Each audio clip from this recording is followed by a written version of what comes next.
structure of storytelling by introducing our presenter today. Lou Berney is the author of November Road and The Long and Far Away Gone, Whiplash River, and Gunshot Street, all from William Morrow. He also has written a collection of stories, The Road to Bobby Joe, and his short fiction has appeared in publications such as The New Yorker, Plowshares, and the Pushcart Prize Anthology. He teaches at the MFA program at Oklahoma City University, and he is a close friend of the library. So welcome, Lou. I'm very excited to have you here today with us. Well, thanks for having me. I'm really excited to be here and excited to talk about storytelling and structuring storytelling, which is something close to my heart because it's something I do every day and think about every day, and I'm always trying to get better at it. So I guess what I'll just go through today is I'll just start kind of with the kind of the basics in a way, like some of the foundational elements of plot and structure.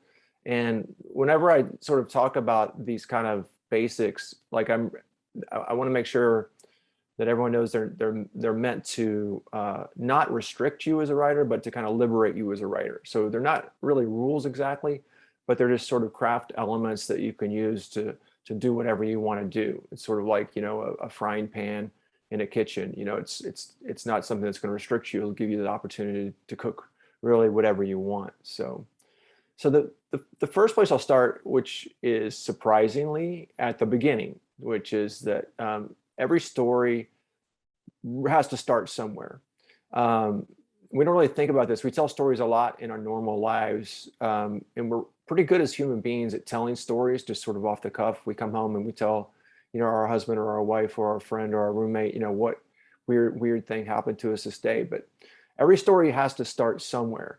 And usually, generally, a story starts with what I'll call the status quo, which is the normal everyday life of the main character. Sort of just this is how it usually is. You know, so if you're going to tell a story about something weird that happened to you, you might sort of start out by saying like, oh yeah, so I was at work, I was doing my usual thing, I was going over the reports, etc. So you're just sort of setting it up. And that's another term we use for this part of the story, which is the setup. Pretty quickly then, in most stories, the status quo is disrupted. It's sort of punctured, or it's challenged in some sort of way.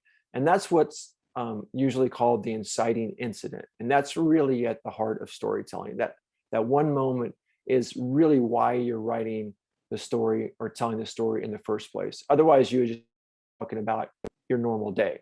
So that incident changes a normal day into something that's worthy of a story. So you're not just going to come home and tell your roommate, oh, so I was at work today and the usual happened, and then the usual happened, and then more of the usual happened. Like, your roommate's not going to want to hear that, and you're not going to want to talk about it. You're going to talk about something unusual that happened, and that's the inciting incident that starts all that. That's the spark that sets the fire, essentially. It's the reason for the story, and without it, you don't really have a story. So there's tons and tons of examples of inciting incident. If you've ever seen a movie or you've read a book, you can start listing them and you can go on forever. So, you know, in Wizard of Oz, for example, it's the tornado. You know, Dorothy has this life on the farm in Kansas, and a tornado hits. That's literally moving and disrupting everything in the status quo, in the setup. In Harry Potter, it's when Harry finds out that he's a wizard. You know, like he's going along with his life under the cover. All of a sudden, if I remember right, he gets like a letter from Hogwarts, I think, or from Hagrid, and he's like, "Oh, you're a wizard," which completely disrupts his normal life. In the crime novel Gone Girl, which is a famous novel and movie, the character of Amy suddenly disappears. That Romeo and Juliet meet. If they never meet, there's no inciting incident. Romeo's life goes normally, Juliet's life goes normally, and you just don't have a story. You don't have Romeo and Juliet. They have to meet. That's the inciting incident. So the purpose of an inciting incident, though, is not just to disrupt the normal status quo. It's because in a lot of ways, like that's only the first step. A lot of writers kind of get that. That's easy to get your head around, like disrupting this quote, blowing up the setup and throwing a monkey wrench into the works. But an inciting incident also has to create. It disrupts and then it creates. And what it creates is something that we typically call dramatic conflict. And dramatic conflict is the real heart and soul of plot, of structure, and it's at the very center of storytelling, dramatic conflict.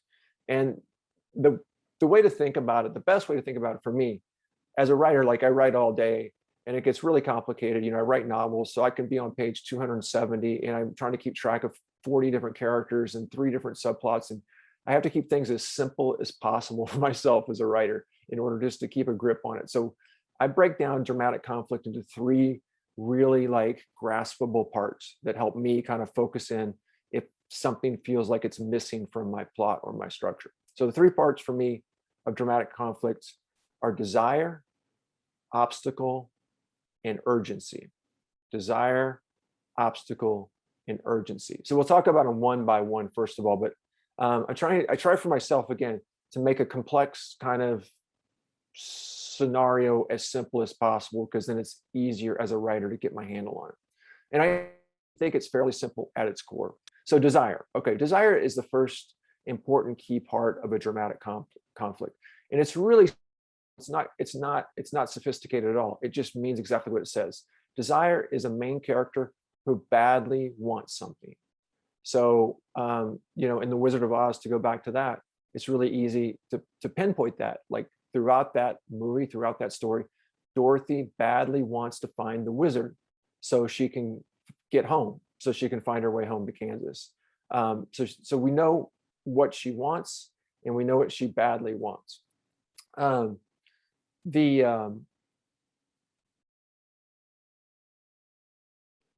desire, one sort of like caveat I'll say quickly about desire is not only does a character need to want something badly, it always must be something that's important to the character, though not necessarily in general. And this is sometimes where a lot of my students occasionally get off track a little bit. Like anything can be a good desire in a story, as long as the character wants it enough and as long as it's important to the character. So like you'll watch a lot of movies or you'll read a lot of novels where the character's desire is to save the world, right? I mean, like you can watch any Marvel film or read a lot of thrillers. It's always like, oh my God, I got to stop the terrorist before he sets off the nuclear weapon that destroys the infrastructure.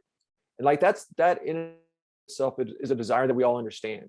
Or, oh my God, my daughter has been kidnapped. I have to rescue her before she's killed. Like, again, it's a desire and as human beings. Like there's not going to be a lot of disagreement about the strength of that desire. But sometimes a character can just want like an apple, or a character can want, a tree house in her backyard. As long as the character herself wants something badly enough, it's a great desire. You only run into a problem really if it's a weak desire for the main character. If the character doesn't really care too much about what the central goal of the story is. So like I occasionally get scripts and I get stories where it's like the character kind of wants to go to Europe for the summer, but it's not that big of a deal if it falls through. Like that's not a great desire.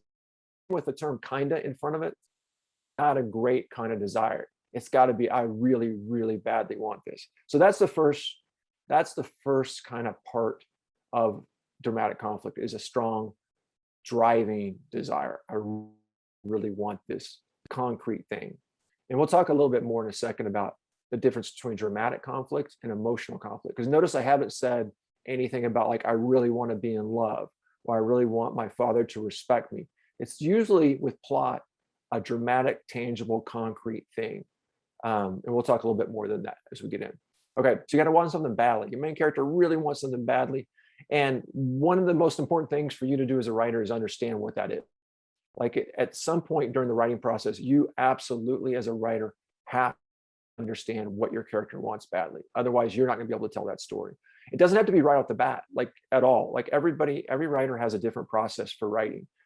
You might be one of those kind of writers who doesn't do any kind of planning, any kind of outlining, and you just start writing. They're called, there's a term, pantsers, because they write by the seat of their pants. And that might be you, and that's great. But at some point during that process, whether it's a third of the way in or halfway in or a full draft or two in, you have to kind of identify like, oh yeah, this is what my character badly wants, because then you can start organizing the dramatic conflict around that. Okay, so the next thing is pretty simple, pretty straightforward. The characters badly want something. There needs to be an obstacle that stands in the way of that desire. Something formidable that keeps the main character from getting his or her desire, right? I mean, again, think about how short a story would be if Dorothy badly wants to find the wizard and the wizard's standing 5 feet away. It says, "Hi, I'm the wizard." You know, that's movie's over like after 15 minutes and that's done. If there's not a formidable obstacle, there's no tension, there's no pressure on the desire. These two things have to collide. It's almost, think about it as the immovable object meeting the, oh my God, I'm blanking out. What is it? Something force, help me out, librarians. You guys know this. What's the force? Irresistible force. Sorry. It's the irresistible force meeting an immovable object, which is the great paradox of physics. But here it's like this desire that can't be stopped meeting an obstacle that can't be overcome. And finding the balance between things is what makes a great narrative structure. You want a character to badly want something, and you want the obstacle to be almost impossible to overcome. Almost impossible, right? But again, this is something where you'll notice a lot in terms of early drafts. If you're writing something, you're like, I'm feeling a slackness here. Like my story is not driving the reader or me as the writer page to page. Usually the problem is either the desire is not strong enough. More often than not, it's because the obstacles are not formidable enough or not powerful enough. And it kind of comes down to the idea that you never want to take it easy on your main character. You always want to make it as hard as possible on your main character. You always want to throw as many possible obstacles character as you. The famous example of that, if you're familiar with it, the Odyssey, Homer's The Odyssey, which we all read as kids, some version of it. You know, Odysseus really badly wants to get home to Ithaca. He's been at war, for many years. And he wants to get home to Penelope, his wife, on Ithaca. So he has this journey to get home. That's what the poem is about. And you'll remember all the obstacles he has to overcome. He has to overcome the giant Cyclops, the giant murderous Cyclops. He has to get past Scylla and Charybdis. One is giant octopus that like smashes ships and sucks them down. The other is the whirlpool. He has to get past, I believe, like a bunch of camp on an island. The god Poseidon wants to stop him is an obstacle. I mean, it's just one after another obstacle after obstacle for the main character to face. And that's what makes it such a compelling story, is we know how badly Odysseus wants to get home, but we also know how difficult that's going to be. And that's where we become engaged as listeners, as readers, as viewers. That's when you really capture your audience, is when we're invested in the main character. We want them to get what they want to get. And we're also really deeply afraid we're not going to be able to do that. So almost every single story you can think of has that collision between desire and obstacle. There's very few exceptions. And again, the sooner that starts, the better. That's why the Inciting Incident usually comes pretty early on. And sometimes it comes like right at the beginning, where we're just thrown into the story, to the dramatic conflict immediately, and we're already into this idea. The third element with dramatic conflict that I'll talk about a little bit, we talk about desire colliding with obstacle. And the third element is urgency. And that's just something else that to think about. And it's kind of inherent with the desire we've been talking about and inherent with the obstacle we've been talking about. But urgency is pretty important. In a lot of great stories, the character must achieve his or her goal. Like, that's an added element. Like, yes, I've got this strong desire and there's this formidable obstacle, but I gotta get it past that obstacle now, not 3 days from now. And that's something I see happen a lot too, is a lot of times without the component of urgency, a lot of the tension in the storytelling can sort of leak out of an otherwise really good dramatic conflict. So, I mean, the obvious dumb example, you think about movies, whenever there's a bomb, right? There's always a timer on it. And do you know what the timer always says in every movie ever made? It's like, 7 seconds or 22 seconds. It's never like 4 days and nine hours. It's never like, oh my God, we've got to stop this in 42 days and 6 weeks or whatever. It's like, it's now, it's a sense of urgency. And there's a lot of ways to do that aren't as clunky or kind of silly as a timer, although timers work well. I mean, they keep readers invested. But just to think about like what naturally arises, like why does this character need to achieve a desire as soon as possible? An example of that is, to go back to the Wizard of Oz, Dorothy wants to get home badly, but partly it's because she's got the Wicked Witch of the West, who's not only an obstacle, but also a strong sense of urgency because she's trying to kill Dorothy. And Dorothy's in this strange land. If she doesn't get out pretty soon, she's a goner. With the Odyssey, he's got a great sense of urgency too, which is easy to forget that it's only really about half about Odysseus on his way home. The other half is about Penelope, his wife, at home. And Penelope, if you remember in that story, has a bunch of suitors who are trying to convince her, or shall we say, force her to marry them because Odysseus has been gone for so long. And so Penelope is trying to put them off for as long as she can, but time is running out on her. And so there's this great sense of urgency to the whole thing as well, of just like, it's not a leisurely kind of walk in the park. The bottom line, I guess, is it kind of comes back to that, like a really good dramatic conflict raises questions that a reader really wants to have answered. I mean, I think that's what drives any plot, is when you're reading a book and there's a question that you really want to have answered. That's the heart of it. Like, what really happened to Amy in Gone Girl? Will Dorothy make it home? Will Odysseus make it home? What happened to so-and-so get his or her desire?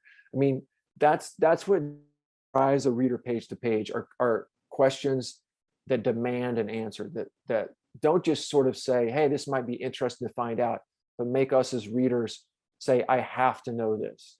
And that's a great experience as a reader, when you're just like being pulled along and you end up, reading for an hour long plan to, or hours longer, or you stay up all night reading. And it's because you want to find out the answers to the questions that the plot has created for you. Okay, so let's circle back a little bit to Inciting Incident. And I said originally that it creates the dramatic conflict, and the dramatic conflict being desire plus equals urgency. So you can actually break that down in a pretty simple way too, and say like, oh, okay. And again, the reason I break these down so simply is because when I'm back over, it's a way to diagnose what's not working well. Like if I feel whole pages or a couple chapters of a novel that things aren't driving forward the way they should be, break it down and look at the different parts of Inciting Incident to see if they're doing what they should be doing. So when Inciting Incident creates dramatic conflict, specifically, it creates one of a number of different things. It can create a new desire for the character. So for example, like Dorothy getting blown to Oz and wanting to get back is a completely new desire. Like she didn't have that desire in her old life because she was in Kansas. She didn't need to get home. She was home. So the inciting incident creates a new desire, get home, because it blows her away from home. Or what you can do is the inciting incident can create a new obstacle in the way of an existing desire. So say there's something that you want and it's easy to get until the inciting incident interrupts that. So say, for example, you're in a building and every day you come home to your family, and then one day the building collapses with you in it and you have to get home to your family. It's still the same thing. You want to get home to your family, but there's now a collapsed building that stands between you and that desire. And then obviously the third thing is there can just be a new sense of urgency, something that's been a nice balance for you between desire and obstacle. It's like, yeah, I want this badly, but it was tough, but I have my time to figure it out. Like all of a sudden, a brand new urgency created by the inciting incident can create a great dramatic conflict. So maybe, we see this a lot. This is actually a fairly common inciting incident where someone burst into the laboratory or the office or headquarters and says, we actually thought we had 3 days. We only have 30 minutes to solve this problem. And so it creates like all of a sudden an amped up sense, like there's a new conflict now because of that. And then again, like some inciting incidents will do it all. They'll have a brand new desire plus a brand new urgency. And you just throw everything you can at the character. And that character, is out on their own. Again, I can think of a lot of examples of that. And if we had more people, I'd ask for some examples. But if you can think of it, just think to yourself, anything you've read or watched lately, just think about these elements. And a great sort of writers to get into at whatever stage of your career is everything you read or write is to start reading or writing like a writer. And so you can watch stuff for fun and read stuff for fun, but it's really helpful to start breaking it down and identifying or pinpointing like, oh, that's the inciting incident. And that's the new desire that the character has. Or, oh, I see why the urgency is cranked up here. And all of a sudden you start noticing, then you can use in your own writing, and that kind of inform your work in a way that when you're just watching as a fan or reading as a fan, you don't get quite that experience. It doesn't take away the joy of reading at all. In fact, what I do, I love to read. I grew up in libraries. My childhood was like my sisters were supposed to babysit me, and they didn't do, so they just dumped me at the library every morning at 9 a.m. So I would be there for like 8 hours reading. So I love libraries. I love reading for fun, but I also just have this other sort of engine in my brain that's reading like for profit too. It's like fun and business at the same time. So it's a good habit to get into. Okay. So the final part, we've talked about the setup, the status quo, and we've talked about the dramatic conflict, which is the desire plus obstacle. And then the third and final part of a story is the resolution. And that's pretty simple. That's just how the dramatic conflict is resolved. It's when the questions are answered. And so it's a great blank canvas. It's wide open. A good resolution can be anything. It doesn't have to be that the character gets her desire fulfilled and overcomes the obstacles. It can be, but it doesn't have to be. It just has to be the answer to the question, will she? It just has to be the answer to the question of the dramatic conflict. And there'll be times when things are more ambiguous than others, but that's sort of just something you have to figure out as a writer, what's the most satisfying to the reader. But generally, you just want to have things resolved. You want the reader to come away saying like, okay, what was set up for me has now been executed and answered. And that's usually the result of the dramatic conflicts. And it usually comes down to this question, driving dramatic question. How is it answered? Do they achieve it? Do they not? In what ways do they not? In what ways do they do? In what surprising ways? Like I thought we were going to overcome the obstacle this way, but they did this way, et cetera, et cetera. So that's the resolution. In terms of structure, okay, so we've got these three points. these three elements. We've got the setup or the status quo.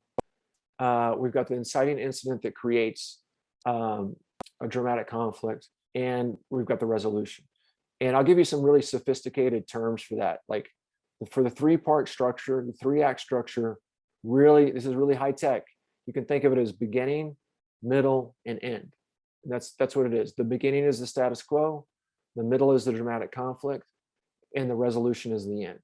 But what's tricky in the really important tip to take away from all this is that most of a story should be middle. Most of a plot is dramatic conflict. So it's not three equal segments of a story. It's small, large, and small. That's a good story because it's the dramatic conflict that keeps us engaged. Like if you read the Hunger Games, for example, or watch that movie, you'll notice how quickly we get to that first lottery, how quickly Katniss's sister is selected, which is the inciting incident, and how quickly we're moving. We don't have like 100 pages of getting to know Katniss's life before the lottery. We get a little bit of that status quo, but we get into it really fast. Same thing with The Wizard of Oz. We're thrown into it right away. Same thing with any kind of detective or crime novel. If the crime is discovered or the crime is committed, usually really quickly. We get into this. If you watch Jaws, the movie, which is what I just watched, is one of my favorite summer movies. Even Oklahoma, and I about sharks. But like it's not a long time before we realize there's a shark out there. We know there's a shark out there pretty quickly. And that's why we watch movies. That's why we listen to stories, is to get to the good stuff. And the good stuff is the dramatic conflict, and the dramatic conflict is the middle, and most of a story is the middle. So make sure to think about that structure. If nothing, your story is going to be pretty good if it's mostly dramatic conflict. You can make a lot of other mistakes, but if you have mostly middle, it's going to be a pretty good story.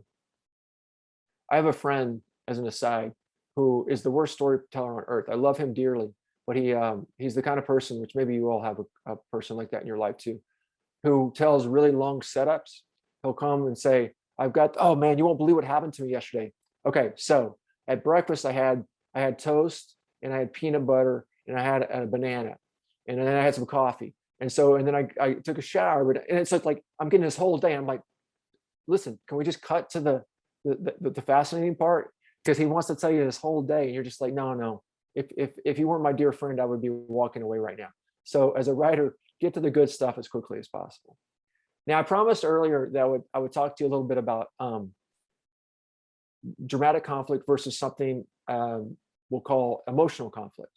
So I'm talking about a lot of concrete goals and desires. Like, again, I want to get home. Dorothy physically wants to find the wizard, and she physically, concretely wants to get back to Kansas, which I'm not sure why exactly. Like, I'd stay in Oz personally, but she wants to get back. In Hunger Games, literally, physically wants to stay alive. These are tangible goals and desires. That's dramatic. That's something that we can see and think about. But that doesn't mean that a good story doesn't have an emotional element as well. And that's what we'll call emotional conflict. And that's internal. Like, if dramatic conflict is external, it happens outside the character's head in the real world. Emotional conflict is internal. And it's something that's happening sort of within the character's own mind or experience or perspective. And it's a crucial part of good storytelling. Like it makes us invest in a much more engaging way with the dramatic conflict when there's an emotional conflict. Like it's like we're going to care a lot more about the main character overcoming a dramatic obstacle if we also care about the character's internal journey, or the internal character internally. And again, this seems like very simplistic, but sometimes I forget it. Sometimes I get so caught up in structuring a plot that I have to go back and think, like, okay, really what keeps people reading is their engagement with the character in dramatic. Those two things are braided together. You can't really separate them.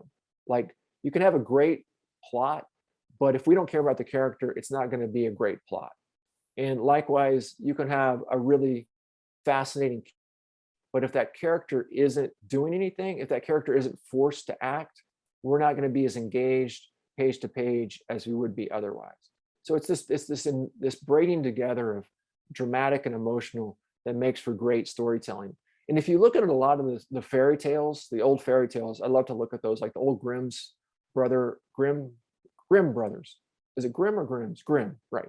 Grimm brothers, their fairy tales are really great because of this great balance between really caring about the characters, but also having these great dramatic conflicts too. So like Hansel and Gretel, like we have this really fairly short setup in Status Quo, but you're already knowing their mother's dead, their stepmother hates them, their brother and sister, their kid, like immediately you're like emotionally engaged with these characters, and then they get abandoned in the woods, and then they get trapped by the, so it's all of a sudden, it's not strangers or people we don't care about going through this really intense dramatic conflict. It's people we're emotionally engaged with. So it's a tricky way. And again, my only rule as a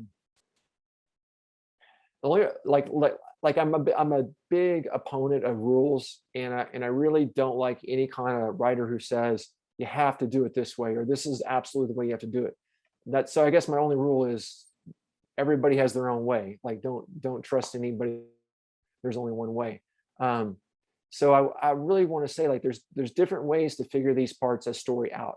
You might be a real planner who outlines and thinks through these intellectually, analytically. You're like, make a list. This is my desire. This is my obstacle. This is my urgency. This is you may do that, but you may be someone again who writes by the seat of her pants, and you're just sort of saying, I'm going to write and see what happens and see what emerges from that, and that can work too. And you might be a hybrid of those two. And you might write by the seat of your pants for a while and then go back and do an outline. And for me, like I'm a hybrid. Like I'll do a ton of writing, a ton of planning and note taking, and then I'll start drafting, and then I'll throw all that out and start over and do a new outline and new pages. I'll throw half those out this time and go back. And so it's just really whatever works. And don't ever feel like you're doing it wrong. These are just elements to help you move forward. And they're all good elements, but how you get to them is really up to you. Okay, so we got a few more minutes before see if there's any questions. The last thing I guess I'll talk about before we go to questions has to do with character and the character's relationship to the plot. We talked a little bit about the component, but I'll talk about one more kind of craft element that's really useful when it comes to structuring your. And there are a lot of different terms for this. A really common term, particularly in Hollywood, is called character arc. Character arc. And a term that I like better is character movement. And it's the same thing, but it's just a little more and a little less restricted. So what is character movement? Character movement is the emotional movement of a character over the course of a story. It's how a lot of times a character changes. That can be a useful way to think about structure. So in really the most simple of terms, a main character starts out the story in one emotional place, okay, like in Status Quo. But then something happens to jolt that character out of their routine, the inciting incident. And over the course of the dramatic conflict, the main character is changed or moved in some way by what they've been through. So you see how that's really that's like sort of the practical example of how you braid together the dramatic and the emotional. So the character starts out in one emotional place. All this dramatic stuff happens. By virtue of going through the dramatic stuff, the character's emotional state changes or moves. So, for example, a character might start out very selfish, and by the end of the novel become very generous and very selfless. I mean, the obvious example of that is I'm blanking again. Oh yeah. Dickens. What is it? Who started A Christmas Carol. Yeah, I remember the name Scrooge, but I couldn't remember the Christmas Carol. Yeah, Scrooge starts out a really selfish guy. He goes through a lot of stuff dramatically, and by the end, he's hosting dinner and taking the turkey to Tiny Tim's family or whatever it is. That's a character arc. That's character movement, and there are a lot of ways to do this, and it can be very broad or it can be very subtle and nuanced. Again, this is just a frying pan, and what you make in the frying pan, what you make in the kitchen is up to you. It doesn't have to be that sort of that. A main character might start out emotionally damaged, and by the story discover a way to start healing themselves. It may not be a full, oh my God, I'm better now, but it may be like, okay, on the path potentially to something better now. Like that's character movement as well. Someone who's stuck to someone who's not quite stuck as much anymore. So it can be subtle and nuanced too. And I also want to point out, really important, a main character's movement does not necessarily have to be a positive one, right? Like there's some great literature with just the opposite. Like Shakespeare was one of the masters of a character arc that as a reader, as a viewer, we're just like, no, don't go down that path. Like Othello, King Macbeth. I mean, there's reasons they're called tragedies, and it's because that character movement is trending in a really bad way. But that's as effective and as affecting and as powerful as any other kind of positive one. It's the movement that matters, the character who's changed by the dramatic conflict. I'll just make one, and I'll make one last last point about character movement. In general, when you're writing, this is a really common mistake. Writers who are starting out, and again, this is one of those things I wish I could do a ranking of them. Like the 10 Commandments in order, and say like, this is the worst one. Don't break this one. Like make the dramatic conflict mostly your middle. Your middle should be everything. That's the first one. But another really important one is it's really, really important, particularly when you're starting out, as much as possible generally it's better to focus on the movement of a single main character. If you're writing a short story, almost always in a short story, you just want one main character. In a novel, there's more room to develop. You multiple characters in a novel. But if you're going to do multiple main characters in a novel, you want to make sure they each get equal time, equal space, and enough space to develop that character movement. I've read so many novels where it's like one character has this great character arc, and then there's these other main characters that are stunted and abbreviated and not near as satisfying. And it would have been much better just to focus on the one character or to expand the other. So try to think about that. Okay, and then let's see. Okay, one last thing, I guess. Time is it?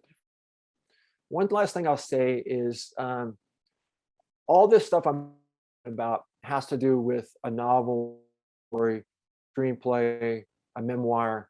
You have a beginning, a middle, and end, a setup, status quo, inciting incident that disrupts that and creates the dramatic conflict, and then the dramatic conflict is resolved. All that is for long works.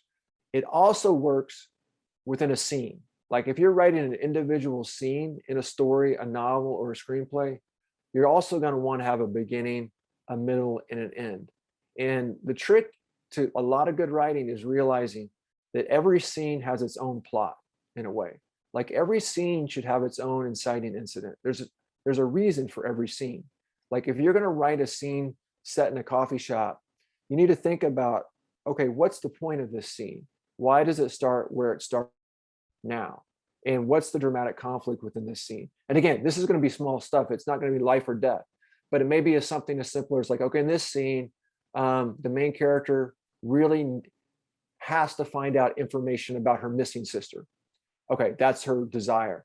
So I can have that scene where she goes up to the guy and he gives her that information, but that will lack any kind of tension. So I need to throw in an obstacle to collide with her desire. So now she desperately wants information about her sister.